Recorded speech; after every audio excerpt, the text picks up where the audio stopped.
setiap amal ibadah niat saleh kita dicatat menjadi sebuah kebaikan di sisi Allah Subhanahu wa taala. Amin ya rabbal alamin.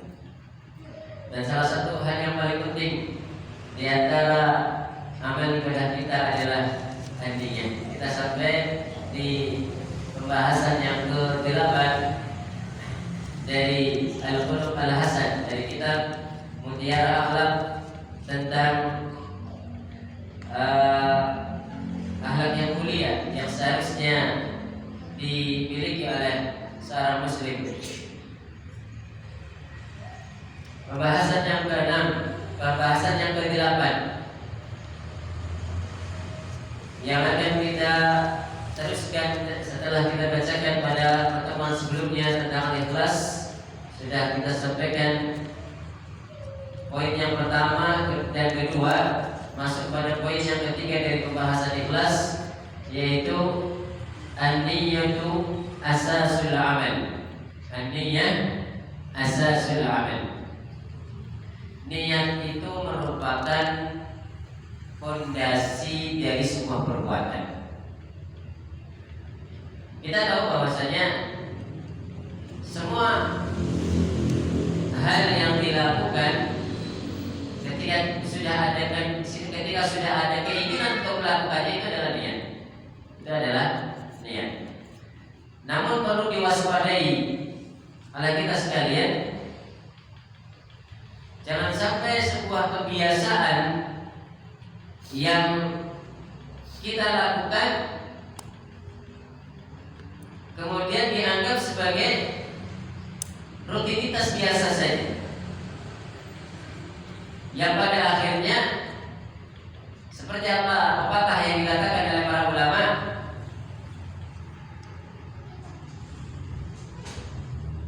al-mumarasah, bahwa kebiasaan itu bisa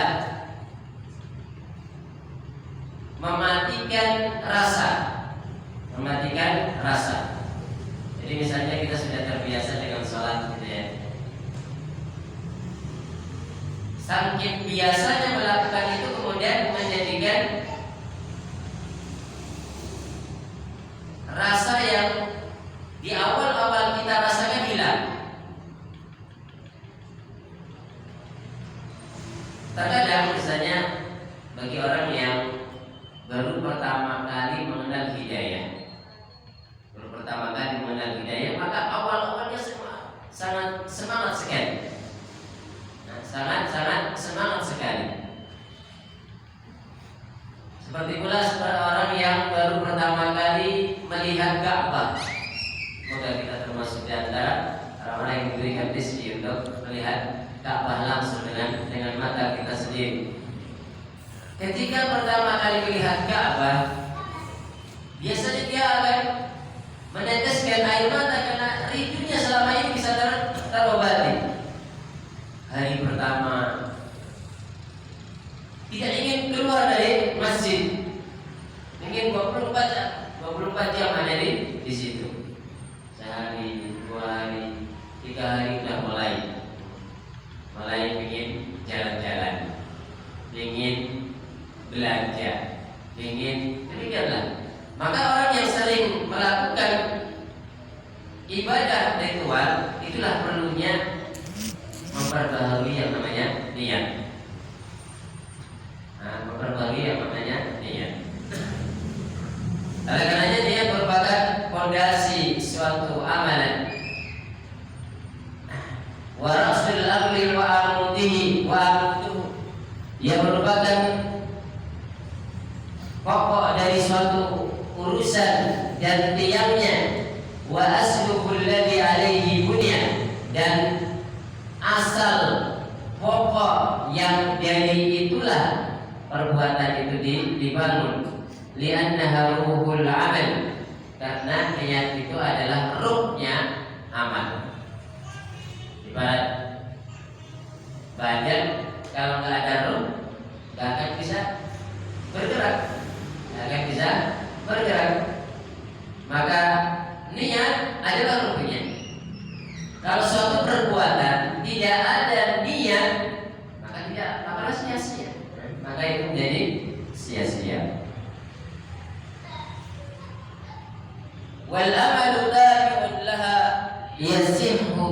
sihatiha wa yufsidu bi fasadiha. Amal itu mengikut kepada niatnya. Kalau niatnya baik, kalau niatnya sahih, maka sahlah ibadahnya. Kalau niatnya rusak, rusaklah ibadahnya. Seperti yang sudah sering kita hafal hadis dari Nabi SAW, innamal a'malu binniyat. Innamal a'malu binniyat. Amal itu tergantung niatnya. Wa innama likulli imri'in ma nawa. Wa innama likulli imri'in ma nawa. Dan seorang akan mendapatkan sesuai dengan niatnya. Jangan mau ke masjid niatnya apa? Kalau niatnya baik, kalau niatnya sahih, maka amalnya sahih. Kalau niatnya rusak, maka amalnya rusak. Kan gak semua orang yang pergi ke masjid itu niatnya baik. Gak semua orang yang pergi ke masjid niatnya baik. Kalau niatnya baik, niatnya sahih, niatnya ingin sholat, niatnya ingin duduk di salah satu rumah di antara rumah-rumah Allah, berzikir, mendengarkan kalam Allah, mendengarkan ayat-ayat Allah, sunnah-sunnah Rasulullah, maka itu namanya yang baik. Tapi ada orang yang na'udzubillah pergi ke masjid niatnya ingin memanfaatkan yang dia tidak punya, ingin memanfaatkan yang dia tidak punya. Dia bawa sandal yang kurang bagus, kemudian niatnya baik agar diperbaiki sandalnya, diganti. Maka dia sebenarnya niatnya ingin cuma memakai saja, cuma tanpa izin. Kalau udah bosan dia jual. Nah kan niatnya nggak bagus, niat dirinya bagus, niat apa yang dia miliki lebih bagus, tetapi ini tentu akan merusak amal dia. Kenapa pergi ke masjid? Wa biha tahsulu taufik. Dengan niat itulah seorang akan mendapatkan taufik, mendapatkan petunjuk. Jadi ketika seorang itu berusaha memperbarui niatnya itu benar-benar dijaga, maka Allah akan kasih dia petunjuk. Maka Allah akan jaga dia dan menjadikan amalnya itu menjadi lurus. Wa bi adami yahsulul khudran. Kalau tidak ada niat yang baik, maka amal tersebut menjadi rendah, menjadi hina. Wa bihasbiha tatafawut ad-darajat fid dunya wal akhirah. Dan niat itu juga mempengaruhi tentang tinggi dan rendahnya seorang, derajat seseorang di dunia dan akhirat. Makanya orang ketika sholat itu pahalanya tidak beda, gak sama antara satu dengan yang lainnya. Padahal caranya sama, perginya bareng, berdirinya berdekatan, tetapi niat itu mempengaruhi pahala yang dimiliki oleh seseorang. Dan di dalamnya ada yang namanya unsur keikhlasan, ada unsur keikhlasan. Itulah sebabnya Rasulullah SAW bersabda, innamal a'malu binniyat wa innamal likulli imri'in ma nawa. Sesungguhnya amal itu perbuatan itu tergantung daripada niatnya, dan sesungguhnya setiap orang akan mendapatkan apa yang dia niatkan. Di sini awalnya berlaku untuk itu ditujukan pada saat itu ada orang-orang yang hijrah karena niat yang dia sampaikan. Ada yang hijrahnya memang karena Allah dan Rasulnya, ada yang hijrahnya saat itu memang karena dunia, ada yang hijrahnya karena wanita. Maka disinggung oleh Nabi SAW pada saat itu. Dan Allah Subhanahu wa taala berfirman, disebutkan dalam surat An-Nisa, la khaira fi katsirin min najwahum illa man amara bi sadaqatin aw ma'rufin aw islahin bainan nas. Tidak ada kebaikan sama sekali pada kebanyakan orang yang mereka berbisik-bisik. Jadi tidak ada kebaikan pada kebanyakan bisik-bisik yang dilakukan oleh seorang illa man amara bi sadaqah, kecuali bisik-bisik mereka berupa memerintahkan sedekah, atau ma'ruf, memerintahkan yang ma'ruf, atau islahin bainan nas, atau mendamaikan di antara manusia.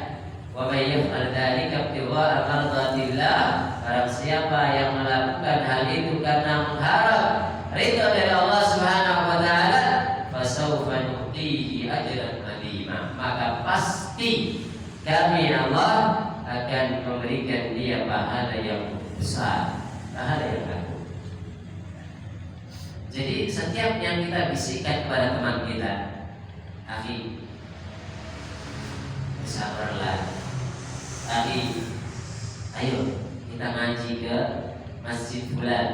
Akhi, bisikan-bisikan yang kita sampaikan kepada saudara-saudara kita gak ada manfaatnya kecuali bisikan-bisikan berupa memerintahkan kepada kebaikan, memerintahkan kepada sedekah, mendamaikan antara dua orang. Maka kalau bisikan-bisikan berupa dunia ataupun hal lainnya, naudzubillah tentang riba misalnya, la khaira fikir, la khair, nggak ada kebaikannya sama sekali, nggak ada kebaikannya sama sekali. Apalagi kalau sampai riba, bukan kebaikan malah dosa. Naudzubillah, cuman biasanya kita ini kalau ngobrol bareng, bercengkrama, kayaknya nggak akan sejuk kalau nggak bicarain orang lain. Ya, bumbunya ngomong-ngomong bersama dengan orang lain. Biasanya orang yang nggak salah ikut masuk dalam pembicaraan kita ini. Masuk dalam pembicaraan. Kalau yang dibicarakan kebaikan, alhamdulillah kita bisa contohkan. Tapi lagi ngobrol asik, ada orang lewat, orang paling kayak gini. Nggak lagi salah sama dia, tapi sampai dalam pembicaraan kita. Itulah sifatnya manusia. Makanya majlis-majlis, tempat-tempat duduk yang kita ada berada di dalamnya di dunia ini, nanti di akhirat itu akan ada konsekuensinya. Konsekuensinya. Ada majlis yang kemudian menjadi penyesalan di hari kiamat kelak. Naudzubillah. Ada majlis yang kemudian akan memberikan kebaikan. Makanya tempat duduk nih yang kita berada di atasnya ini, itu akan jadi saksi. Itu akan jadi saksi. Yauma idzin tuhadditsu akhbaraha. Yauma idzin tuhadditsu akhbaraha. Surat apa itu? Ayat pertamanya, idza zulzilatil ardu zilzalaha wa akhrajatil ardu athqalaha wa qala al-insanu ma laha. Ketika bumi digonjang-ganjingkan dengan gonjangan yang keras, kemudian orang bilang, apa ini? Kenapa ini? Wa qala al-insanu ma laha. Maka kemudian kemudian bumi itu mengatakan, yauma idzin tuhadditsu akhbaraha. Pada saat itu bumi ini akan bicara. Bumi ini akan mengabarkan kabar-kabar di dalam apa yang sudah terjadi. Oh, fulan duduk di sana bicaranya Masya Allah. Fulan di sana bicaranya Masya Allah. Menjadi saksi. Makanya usahakan kebaikan-kebaikan yang kita ada di dalamnya itu jangan satu tempat. Kadang duduk sebelah kanan, kadang duduk sebelah kiri, kadang di tengah, kadang di depan. Masjid kita berbanyak masjid untuk jadi tempat saksi bagi kita. Yauma idzin tuhaddisu akhbaraha. Saat itu nanti bumi ini akan mengutarakan kabar-kabar yang selama ini mereka dapatkan. Jadi jangan disangka ya, meja-meja kayak ini nggak bisa bicara. Mereka bisa bicara. Lantai masjid, bangunan, batu-batuan, mereka bisa bicara. Mereka bisa bicara dan menjadi saksi. Tangan-tangan ini, kalau kita lihat sekarang kan nggak bisa ngomong. Mereka nanti akan wa yawma tukallimu aydihim wa tashhadu arjuluhum. Saat itu nanti tangan bicara, mulut dikunci, kaki jadi saksi. Kaki jadi saksi. Jadi udah nggak bisa mengelak lagi. Jadi saat itu misalnya ada seorang di hadapan Allah berbicara, ditanya sama Allah, kamu ngapain saat itu? Mulutnya masih bisa dusta. Mulutnya masih bisa dusta. Oh saya gini. Jadi ketika kan ada hadis 3 orang ini ya, yang satunya belajar ilmu, satunya baca Quran, satunya berinfak gitu ya.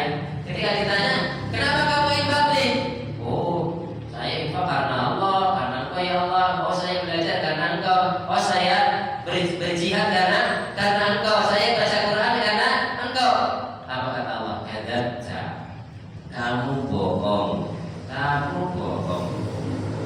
Nah, maka pada saat itu kemudian tangan-tanganlah yang bicara, mulutnya dikunci, tangannya yang bicara.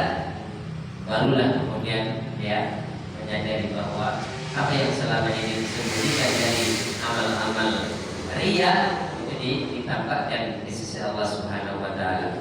Dan naudzubillah kita berlindung kepada Allah Subhanahu wa taala dari melakukan amal kebaikan tapi niatnya bukan karena Allah Subhanahu wa taala. Nah, kalau kita ini melakukan perbincangan dengan teman-teman kita, dengan saudara-saudara kita, dengan sesama kaum muslimin, isinya adalah tentang sedekah, tentang amar ma'ruf, tentang mendamaikan di antara kaum manusia. Wa may yaf'al dzalika ibtigha'a mardatillah, barang siapa yang melakukan hal itu karena mengharap ridha Allah Subhanahu wa taala, fasawfa yutihi ajran 'azima. Ada yang sangat banyak sekali akan diberikan oleh Allah Subhanahu wa taala. Wa hada yadullu ala ahamiyati wa makanati niyyah. Ini menunjukkan bahwa niat itu sangat penting dan kedudukannya sangat tinggi. Wa anna du'ata ila Allah wa ghairihim wa ghairahum minal muslimina bihajati ila islahihim. Makanya para dai ini, orang yang suka ngomong nih, harus selalu diperbaharui niatnya. Orang yang suka mengajak kepada kebaikan, mengajak kepada berdakwah kepada Allah Subhanahu wa taala dan juga kaum muslimin secara umum sangat perlu untuk memperbaiki niatnya, untuk memperbaiki niatnya. Biasanya nih kadang-kadang ya kita nih kalau lagi beramal awalnya masya Allah, insya Allah niatnya insya Allah ikhlas awalnya. Tapi seiring dengan berjalannya waktu kadang-kadang berubah. Misalnya jenengan bantu orang ya, ikhlas, masya Allah ini orang perlu bantuan, dikasih. Ternyata orang yang dikasih wala syukran wala kebaikan, gak bilang terima kasih, gak bilang jazakallahu khairan, bahkan kadang malah berbuat keburukan. Kira-kira ikhlasnya berubah enggak? Bisa berubah. Makanya itulah kadang diuji, keikhlasan itu kadang diuji. Benar nggak ente kalau membantunya itu benar-benar sangat ikhlas karena Allah? Diujilah dengan udah dikasih malah berbuat jahat, ya, malah berbuat ditolong malah mentung. Tapi biasanya orang yang gini akan ada rasa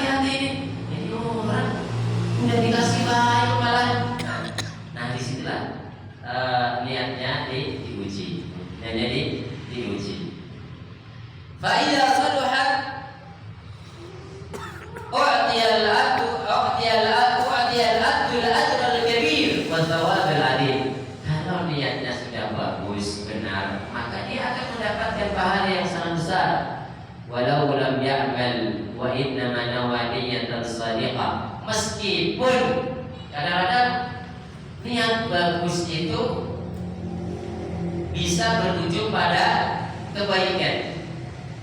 Ketika seorang berniat baik, sampai pun dia gak sempat melakukannya, maka akan mendapatkan kebaikan di sisi Allah Subhanahu wa Ta'ala. Tapi memang benar niatnya benar, bukan hanya sekedar niat doang.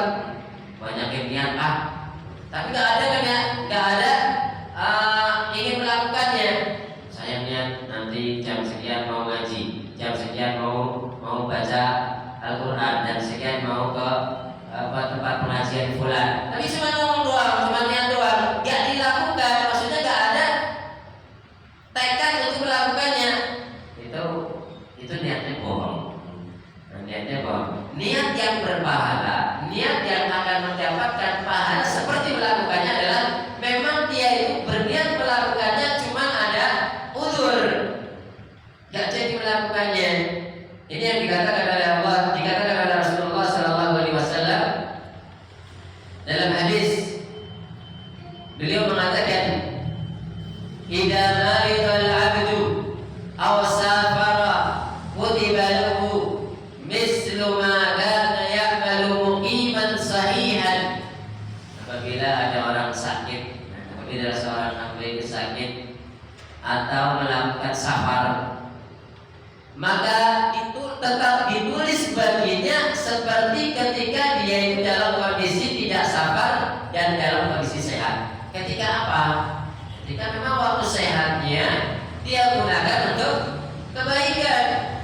Ketika waktu dia tidak safar, dia gunakan untuk kebaikan. Saat sehat misalnya, dia biasa mendatangi kajian-kajian. Misalnya di setiap malam Ahad atau malam Kamis atau malam apa, kita biasa menghadiri kajian. Qadarullah sakit di malam itu sakit. Saat sakit itu dia sudah punya niat nih, udah punya niat setiap malam fulan kita akan pergi ke tempat fulan untuk ngaji. Maka pada saat malam tersebut, qadarullah Allah berikan sakit, dia tetap mendapatkan pahala sebagaimana yang dia lakukan saat sehatnya. Qadarullah kemudian safar, maka dia tetap mendapatkan pahala sebagaimana dia terbiasa melakukan kebaikan tersebut. Dia terbiasa misalnya puasa Senin Kamis misalnya, atau puasa 3 hari setiap bulannya.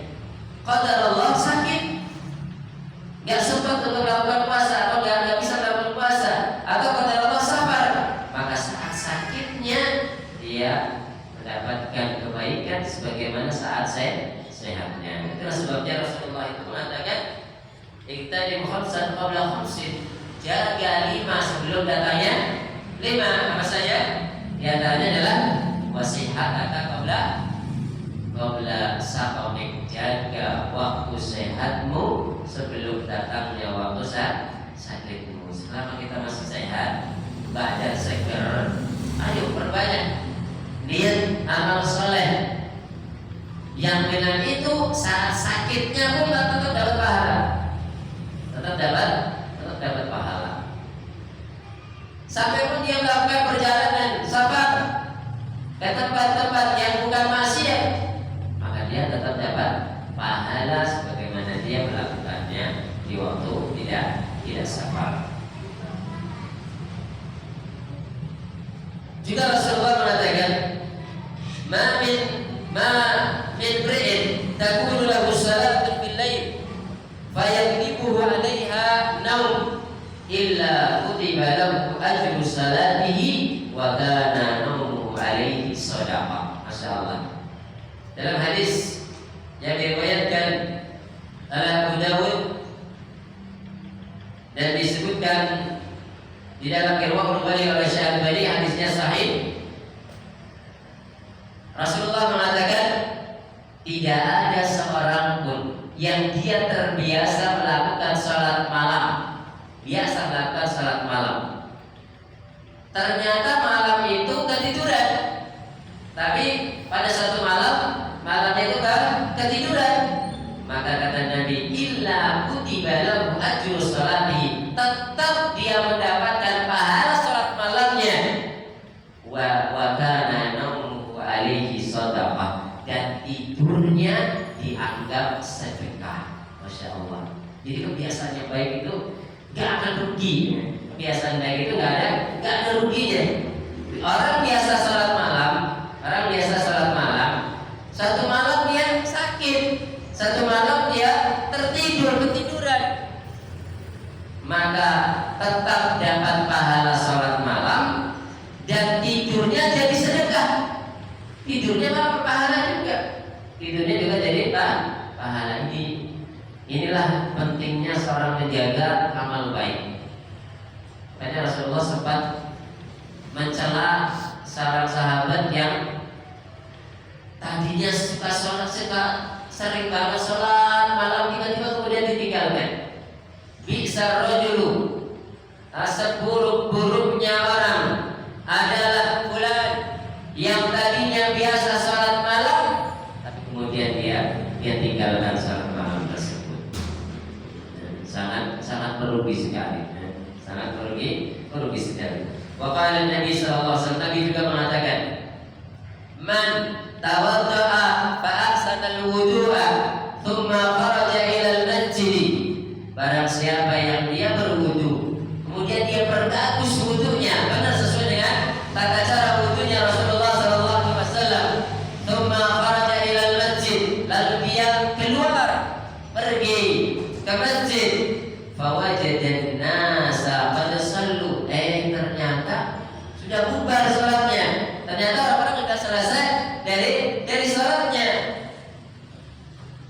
A'tahu Allahu misla ajri man shalla, maka Allah tetap memberikan pahala seperti pahalanya orang-orang yang sudah salat jamaah itu. Wa hadara, dan hadir, la yanqusu dzalika min ajrihi syai'a, tanpa mengurangi pahala orang-orang yang tadi melakukan salat jamaah. Ini pentingnya niat. Jadi niatnya itu memang ingin salat jamaah, bukan niatnya ingin nanti aja lah, nanti. Niatnya memang ingin mengikuti salat jamaah. Cuma qadar Allah, begitu berwudu, bagus wudunya, begitu masuk masjid sudah selesai. Tapi niatnya tadi sudah bagus, niatnya ingin salat jamaah, maka dia tetap dicatat salat jamaah secara pahala ya. Secara pahala dia mendapatkan ajr, mendapatkan pahala dari orang-orang yang ikut salat, seperti orang-orang yang ikut salat berjamaah dan hadir di situ tanpa mengurangi pahala mereka. Ini pentingnya sebuah niat. Juga Rasulullah mengatakan, jadi banyak sekali hadis-hadis yang memotivasi pada kita betapa pentingnya sebuah niatan. Man sa'alallaha asy-syahada bisidqin ballaghahu Allahu manazil asy-syuhada wa in mata ala firashihi. Barang siapa yang meminta kepada Allah mati syahid, barang siapa yang meminta memohon kepada Allah mati syahid dan mintanya itu jujur, mintanya itu benar-benar jujur, maka Allah akan sampaikan dia pada derajat orang-orang yang syahid, meskipun kemudian matinya di atas kasur.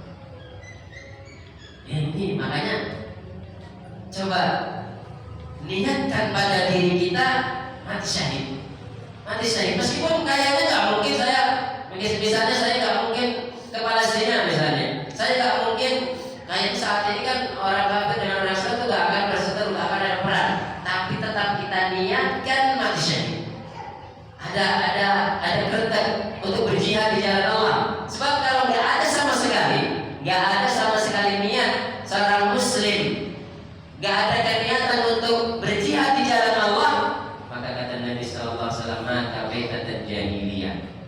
ancamannya dia bisa mati seperti mati kematian orang-orang jahiliyah, orang jahiliyah. Maka ayo niatkan pada diri kita berjuang di jalan Allah, syahid di medan perang.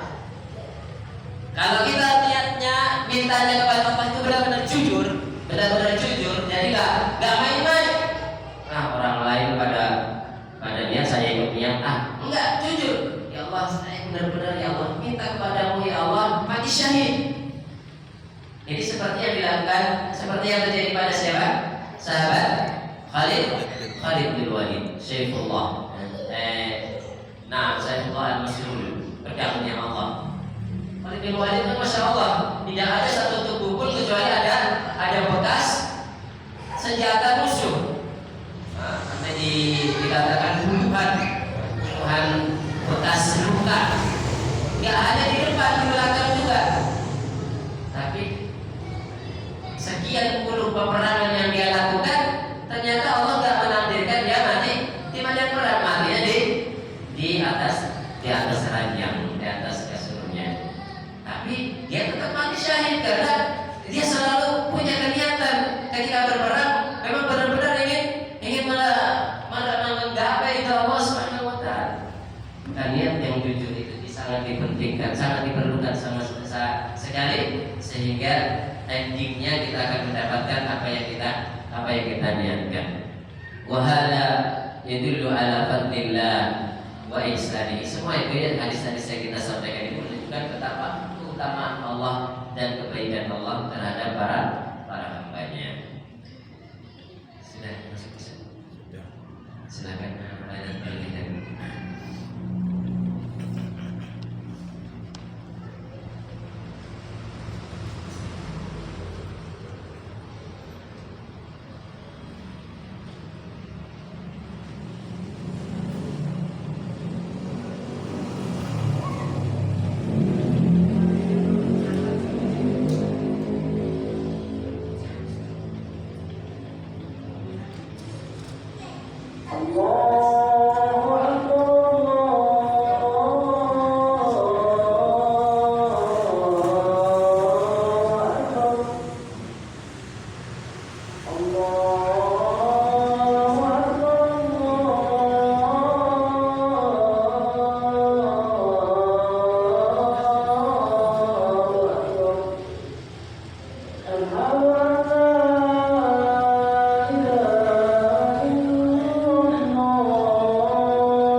Bismillah, alhamdulillah, wassalatu wassalamu ala rasulillah. Dan lanjutkan apa hadis-hadis yang sudah kita sampaikan tadi menunjukkan bahwa Allah itu maha mulia, Allah itu maha kasih sayang kepada hamba-hambanya yang mereka memang benar-benar meniatkan ibadahnya kepada Allah Subhanahu wa taala. Itulah sebabnya Nabi SAW pernah bersabda di waktu perang Tabuk. Waktu perang Tabuk beliau mengatakan, "Laqad taraktum bil madinati aqwaman ma sirtum masiran wa la anfaqtum min nafaqatin wa la qata'tum min wadin illa wa hum ma'akum fi." Kata Nabi, kalian telah meninggalkan di Madinah beberapa orang yang tidaklah kalian berjalan lakukan suatu perjalanan atau tidaklah kalian menginfakkan satu nafkah atau melewati satu lembah kecuali mereka bersama kalian. Kecuali mereka bersama kalian. Jadi Rasulullah meninggal ada sahabat-sahabat yang tidak ikut perang Tabuk di Madinah, mereka berada di Madinah, tetapi mereka tetap mendapatkan seperti yang didapatkan oleh orang-orang di Tabuk. Maka para sahabat bertanya, "Ya Rasulullah, kaifa yakumuna ma'ana wa hum fil Madinah?" Ya Rasulullah, gimana caranya? Mereka ada di Madinah tapi mereka dianggap bersama kita. Faqala habasahum al-udur, karena ada udur. Mereka tertahan oleh udur sehingga tidak ikut bersama kalian. Ini juga yang pernah terjadi pada sahabat Utsman, ya. Sahabat Utsman radhiyallahu taala anhu, dia termasuk sahabat yang tidak ikut perang Badar. Tidak ikut perang Badar. Tapi Utsman tetap mendapatkan ghanimah harta rampasan perang pada perang Badar. Kenapa? Karena dia tadinya sudah pernah ikut dalam perang Badar, tapi Rasulullah menahannya dan menyuruhnya untuk tetap di Madinah karena pada saat itu istrinya sakit, istrinya sakit parah, sehingga Rasulullah memerintahkan kepada Utsman untuk menjaga istrinya sampai kemudian memang meninggal dunia istrinya. Jadi dia tidak pernah ikut Badar karena memang diperintah sama Rasulullah, sehingga dia juga dianggap orang yang ikut perang Badar, tak mendapatkan pahala perang Badar. Wa bi niyyati shalihah yudha'ifullah al-a'mala yasira. Maka dengan niat yang salihah, niat yang benar itu bisa dengan niat tersebut menjadikan Allah melipat gandakan amalan yang tadinya remeh. Allah melipat gandakan amalan-amalan yang ringan. Itulah sebabnya Rasulullah SAW mengatakan kepada seorang laki-laki yang datang menemuinya, beliau mengatakan, "Ya Rasulullah." Ini si laki-laki yang datang menemui Rasulullah mengatakan, "Ya Rasulullah, uqatil au muslim." Jadi ada seorang laki-laki belum Islam, dia datang dengan membawa besi, mungkin semacam tombak. Dia datang, "Ya Rasulullah, apa yang seharusnya saya lakukan? Apakah saya berperang atau saya masuk Islam?" Maka Rasulullah mengatakan, "Aslim tsumma qatil." Masuk Islam dulu, baru kamu ikut berperang. Fa aslama tsumma qatala fa qutila.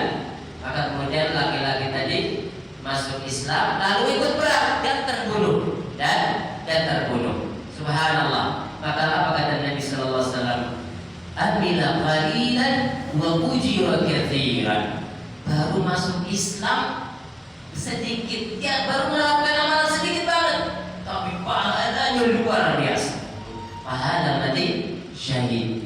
Orang kalau mati syahid, gak ada penghalang antara dirinya dan kematian kecuali surga, kecuali utang. Utang hati-hati ya. Utang itu meskipun remeh itu bisa menghalangi seorang dari masuk surga. Ditunda. Jadi jangan remehkan utang meskipun hanya berapa rupiah, hanya meskipun berapa rupiah, ratusan ribu atau apalagi sampai jutaan, ratusan. Ini jangan diremehkan. Ada sebagian ikhwan yang naudzubillah, gampang banget berutang, tapi begitu tempo datang, tempo waktu untuk membayarnya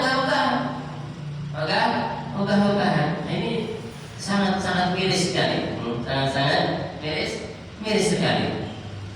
Padahal dia tahu hutang itu akan menghalangi dia dari masuk surga, tapi mungkin dia husnuzon kali ya. Ini paling akan memaafkan besok. Orang ini kan baik. Ya begitu. Hutang ya hutang. Kalau akadnya hutang ya hutang. Dibayar. Jangan nggak pakai husnuzon suudon. Cuma kalau akadnya hutang ya dibayar. Nah, ada niatan harus membayar. Baru kalau kemudian dia bayar kok nggak diterima, ya alhamdulillah. Tapi dia harus benar-benar punya niatan untuk membayarnya. Setelah ada niatan membayar. Yang sebenarnya kenapa sih orang itu kalau kebiasaan utang itu gampang, tapi bayarnya susah, itu kenapa? Karena dia merasa uang yang dia pinjam itu adalah miliknya, sehingga dia tasarrufkan, dia belanjakan saya dewi, saya sendiri. Dia anggap itu yang dia miliki adalah sudah miliknya, sehingga udah masalah bayar nantilah. Akhirnya ketika datang untuk membayarnya jadi malas.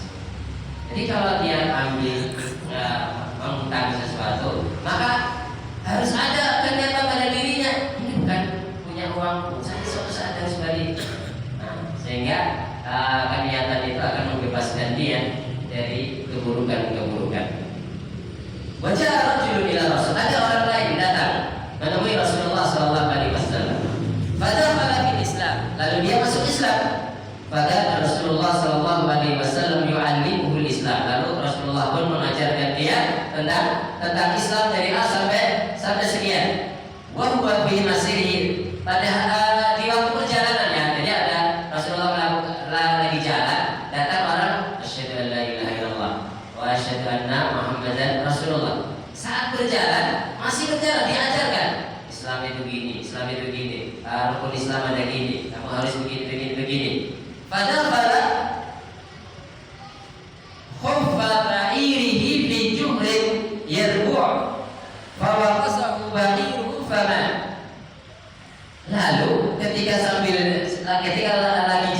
lagi jalan, sepatu ontanya masuk ke lubang yarbu', jadi hewan yang di padang pasir.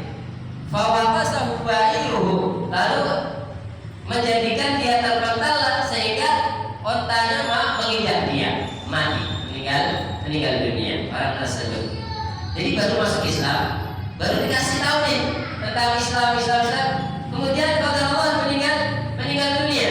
Kata Rasulullah SAW, amila qalilan wa ujira katsiran. Masya Allah, ini orang baru masuk Islam, belum ada amalan yang banyak, tapi pahalanya luar biasa. Qalaha Hamad salasan, sampai ini diulang 3 kali. Beramal sedikit, pahalanya banyak banget. Makanya seorang muslim itu harus cerdas, ya. Seorang muslim seharusnya itu cerdas dalam beramal. Bagaimana dia melakukan satu amalan yang dengan amalan itu pahalanya berderet banyak banget. Contoh paling gampang ini, jangan dari rumah mau ke masjid. Kalau niatnya cuma saya mau ke masjid sholat, itu pahalanya cuma itu toh. Tapi niatkan dari rumah. Nanti kalau ada ranting di pinggir jalan, saya insya Allah akan saya ambil. Atau batu pinggir jalan, saya akan usaha singkirkan. Nanti kalau ada kotak infak lewat, ya saya biarkan.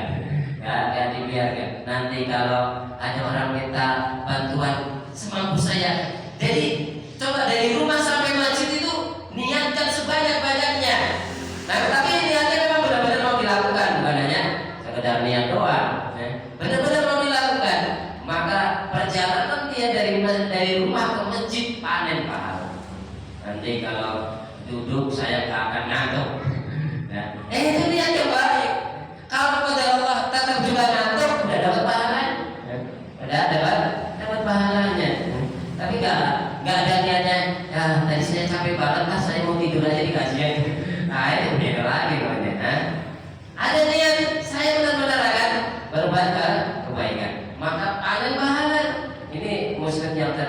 melakukan satu amalan tetapi niatnya banyak, pahala berderet.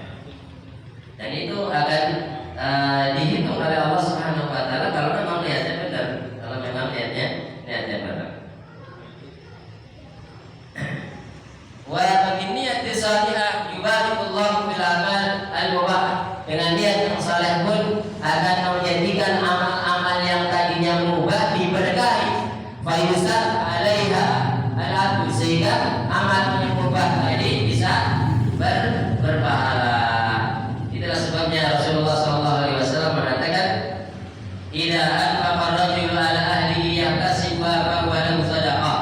Kalau seorang laki-laki nih cuma ngasih fulus kepada keluarganya, niatnya adalah mendapatkan ridha Allah, maka jadi sedekah. Padahal itu wajib tadi. Seorang suami menafkahi istrinya kan wajib. Tapi kalau dia niatkan karena Allah, jadi pahala sedekah. Pahala sedekah. Wakala Nabi sallallahu alaihi wasallam di saat Nabi wafat, Nabi juga pernah berkata kepada Sa'ad bin Abi Waqqas radhiyallahu ta'ala anhu, "Innaka lan tunfiqa nafaqatan tabtaghi biha wajha Allah illa ujirta 'alaiha." Sesungguhnya tidaklah engkau berinfak satu infak dengan mengharapkan wajah Allah Subhanahu wa taala kecuali pasti kamu akan dapat pahala. Hatta ma taj'alu fi imra'atik, sampai pun suapan yang engkau sampaikan ke mulut istrimu. Kalau memang niatnya karena Allah Subhanahu wa taala, maka dapat pahala. Biasanya itu hanya terjadi di waktu pengantin baru saja ya. Yang menyuapin istri itu kayaknya waktu pengantin baru. Kalau sudah tua kasih aja tetap sokok. Dikasih biar apa? Niatkan karena Allah Subhanahu wa taala dapat pahala, cuman satu suap, satu sendok bubur kasihkan kepada istri. Istrinya bilang, "Alah, sok romantis." Enggak, ini dapat pahala ini. Ini dapat pahala. Enggak usah sok-sokan. Ini saya pengen dapat pahala. Nah, itu sesuatu yang kadang-kadang remeh bisa menjadi sangat besar sekali kalau memang niatnya karena Allah Subhanahu wa taala. Nah, nanti malam ini belum makan siang, suapin istrinya ya. Amin insyaallah. Barakallahu fiikum jami'an. Apa yang benar itu hanya tentang isi dari Allah Subhanahu wa taala. Kalau salah dan keliru mohon maaf dan mohon ampun kepada Allah Subhanahu wa taala. Dan kita juga minta maaf kepada jemaah sekalian sekiranya ada perkataan-perkataan yang kurang berkenan. Aku lupa lihada. Astagfirullah li wa lakum wa qur rabbi fir wa rahmatullahi rahim. Subhanakallahumma wa bihamdika asyhadu an la ilaha illa anta astaghfiruka wa atubu ilaik. Assalamualaikum warahmatullahi wabarakatuh.